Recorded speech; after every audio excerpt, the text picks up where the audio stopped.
Welcome back to A Year of Final Fantasy, and today we have a little bit of a wild card that no one really saw coming, and of course you know if you clicked on the video that is Dad of Light, which is actually a Netflix special revolving around a father and son reconnecting through Final Fantasy XIV. Fitting place for this month. It was officially released on April 16th in 2017 in Japan, and later that year it came to Netflix overseas on September 1st in 2017. So this video isn't really going to be super long, as I don't like to give away story or anything like that, obviously, but this is a Netflix video series, and well, it's all story. So that's, why the video isn't that long. But anyway, this particular series features some live action scenes similar to what you would see in any kind of, TV daytime drama or daytime soap opera or whatever. And alongside that, there are also parts of the show that take place within the game itself. It may not be a super apt analogy, but if you've ever seen the World of Warcraft South Park episode, it's, I guess, something similar to that, except, without all of the diarrhea. I don't know. I didn't think I'd ever have to say that in a Final Fantasy video, but yeah. And if there was any of that, I totally never saw it, so let me know. But the setup goes something like this. A father named Hirotaru and his son Akio bond over a video game and the son's youth as a small child. The game in question? Well, that's Final Fantasy III, which we've totally done a video on. You should probably go and watch it. But of course, life happens and the father and son seem to grow more distant as time passes by. You know the whole deal.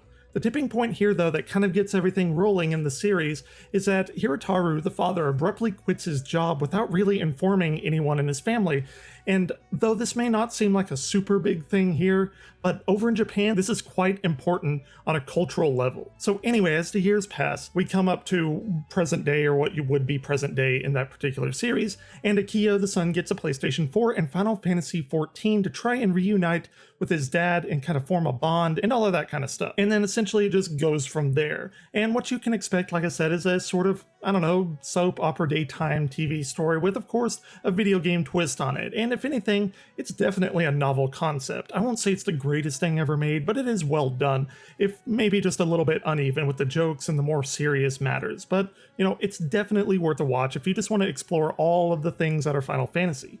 Even more so if you really, really love Final Fantasy XIV, go ahead and give this a watch. It's, it's good. And the video would normally stop here, but sadly it doesn't. To end this out, I found some really depressing news. The actor who played the father, who is a very well-known Japanese actor by the name of Ren Asugi, 5 days earlier, on February 21st, he suddenly experienced a heart failure, and as a result, he died. He was 66 years old, so that sucks. It just really sucks. And I'm sorry to end this episode on a down note, but you know what? Maybe it's something to cherish, and it's something to be proud about. The series that he did make is very good for what it was. I don't know, maybe that will give you more incentive to go and maybe honor his life and watch the last thing he did. Trying to put a positive spin on it. But yeah, and you know what? I'm just gonna leave it there. Next time on A Year of Final Fantasy, we're going to talk about a little bit more of a fun episode, and that's going to be the cameos of Final Fantasy throughout the years in popular culture and other games. As always, until next time, Crystal Warriors, keep on gaming.